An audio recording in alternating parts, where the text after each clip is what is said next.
En aquel tiempo Jesús se llevó a Pedro, a Santiago y a Juan, subió únicamente con ellos a una montaña muy alta y se transfiguró delante de ellos. Sus vestidos se volvieron de una blancura deslumbrante como nadie en el mundo podía blanquearlos. Se les aparecieron Elías y Moisés, los cuales conversaban con Jesús. Entonces Pedro tomó la palabra y le dijo a Jesús: Maestro, qué bien se está aquí. Vamos a levantar 3 tiendas, una para ti, otra para Moisés y otra para Elías. No sabía lo que decía porque estaban asustados. Se formó una nube que los cubrió y salió una voz de la nube diciendo: Este es mi Hijo amado, escúchenlo. De pronto, al mirar alrededor, no vieron a nadie más que a Jesús solo con ellos. Cuando bajaban de la montaña, Jesús les mandó: No cuenten a nadie lo que ustedes han visto hasta que el Hijo del Hombre resucite de entre los muertos. Esto se les quedó grabado y discutían qué querría decir aquello de resucitar de entre los muertos. Es palabra del Señor. Leyendo y meditando este pasaje del Evangelio y los 3 textos de este fin de semana, siento que la transfiguración, que es el relato que nos presentan, es el resultado de un proceso. Es el final del camino recorrido por Jesús, que empezó por su misión en Galilea,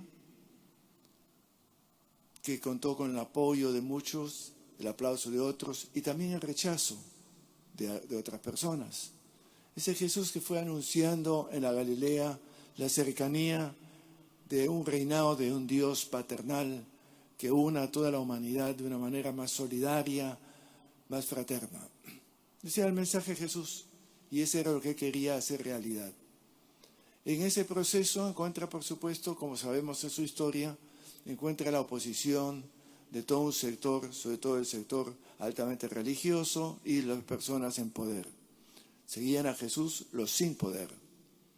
Y eso le lleva a Jesús a ir a Jerusalén para exponer en Jerusalén este anuncio de la posibilidad de hacer realidad el reinado de Dios en este mundo ya, en el centro de la religión, en Jerusalén y cercano al templo.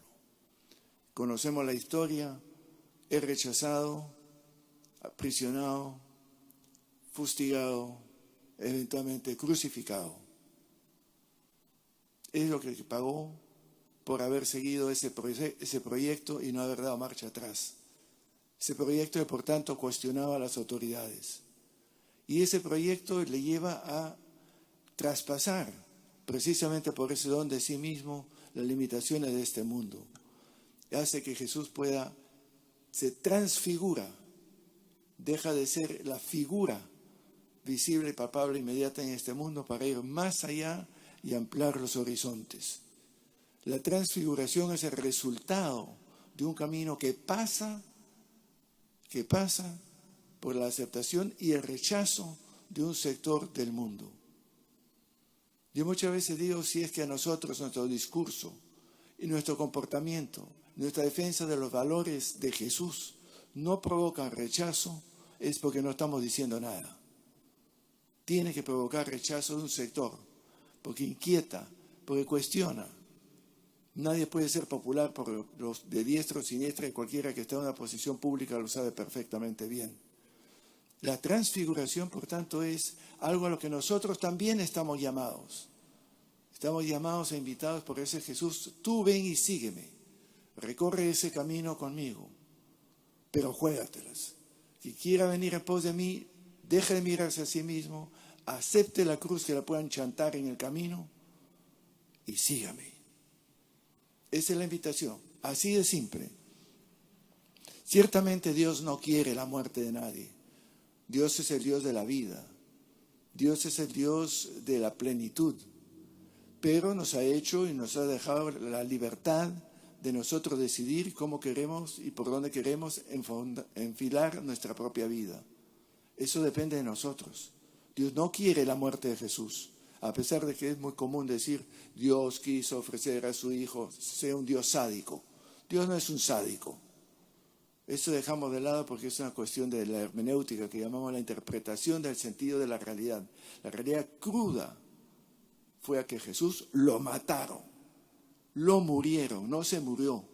No era producto de una especie de guión de una obra de teatro. Ahora te toca pasar por la cruz, no te preocupes, después vas a resucitar. No, lo mataron. La acción estuvo de parte de quienes no estaban de acuerdo con la propuesta de Jesús, y no solamente no estaban de acuerdo, sino que sentían que estaba cuestionando desde las raíces lo que ellos defendían en sus posiciones de poder y dominación. El poder de Jesús es el poder del servicio. No viene para ser servido. No, eso es como los otros, lo vimos el domingo pasado. No sean ustedes igual que los poderosos de este mundo que quieren estar en primer plano y que quieren que los sirvan y los adulen. No, ustedes sirvan. El más grande es el que sirve, no el que es servido. Y eso es un contrasentido en nuestro mundo, que tiene los valores en otra dimensión. Ese es el Dios de la vida. Pero para defender la vida, pues habrá quienes no les interese defender la vida. No necesito irme muy lejos, no sé ustedes, pero esta última semana me he estado dando vueltas y me ha molestado mucho todo el tema del oxígeno. Es vida con la que estamos jugando. Y sin embargo, por un lado se negocia, por otro lado se niega, y estamos frente a la vida, hasta que toca nuestra propia puerta. Eso también es matar. Sí, dígase la cosa por su nombre. Pasivamente, pero es matar. Se murieron. Yo no hice nada, pero sucedió. Por eso nos invita en el Evangelio, en este pasaje, a escuchar.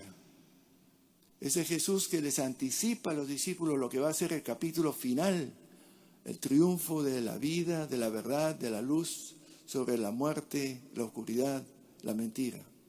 El triunfo del proyecto de Jesús, el triunfo del camino de Jesús que tiene su precio. Escúchenlo, este es mi Hijo amado. A Él escúchenlo.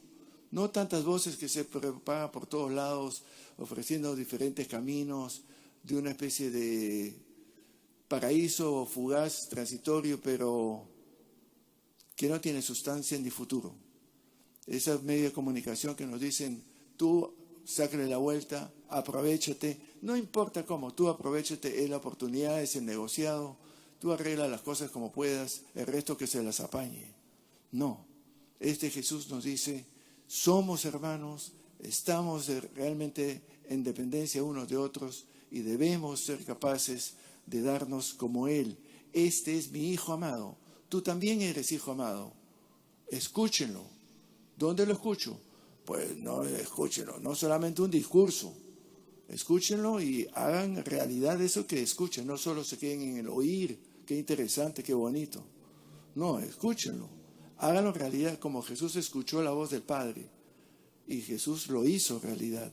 Nos invita, por eso este Evangelio, no solamente a quedarnos en pasivo, quejándonos, criticando o haciendo lo que nosotros no quisiéramos que otros hicieran, etcétera, sino más bien que actuemos de la misma manera en Jesús. El Papa Francisco una y otra vez nos lo está diciendo también.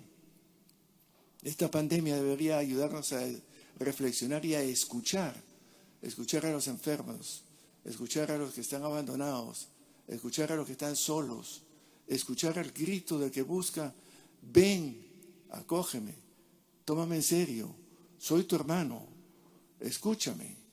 Y eso nos invita a Jesús a escucharlo a través de sus hermanos. Jesús es el hermano mayor de la gran familia de la cual Dios es Padre. Ese es el proyecto de Jesús, que nos veamos todos como hermanos unos de otros. Por eso nos invita a ir a más allá de una religiosidad que se queda en la admiración y la contemplación, pero no lo hace realidad. La diferencia entre Jesús y tantos otros es que Él vivió lo que Él decía, es que Él se las jugó realmente, tan realmente que lo sacaron de este mundo de una manera cruel, con tal de eliminarlo y acallar esa propuesta y esa crítica implícita a este mundo tan, valga decir, corrupto, mentiroso, hipócrita, que se presenta como de buena gente y que sin embargo juega con una doble moral. Podríamos hablar muy largamente al respecto.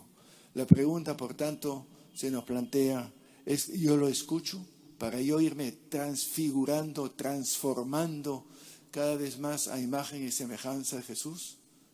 Lo escucho y asumo como propios sus valores y sus principios, sus normas. Lo escucho al punto de priorizar lo suyo y no lo mío, mis conveniencias, mis gustitos.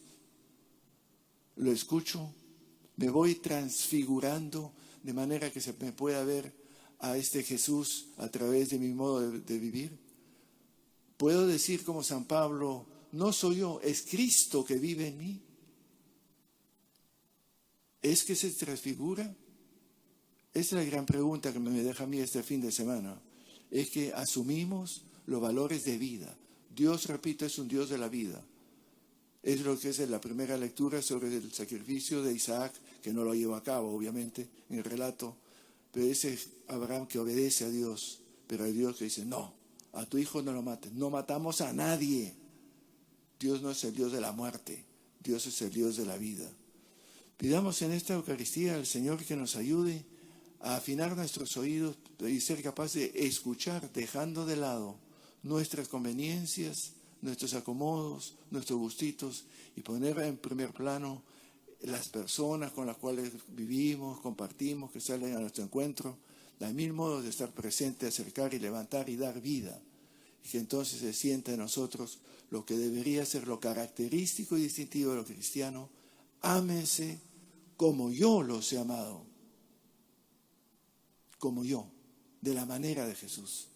Y eso es el factor importante que haría la gran diferencia en nuestra sociedad, sobre todo en estos tiempos de pandemia, estos tiempos políticos tan revueltos, estos tiempos en que buscamos levantarnos, pero con valores de humanidad, con valores de confianza, con valores de acogida, con valores de vida.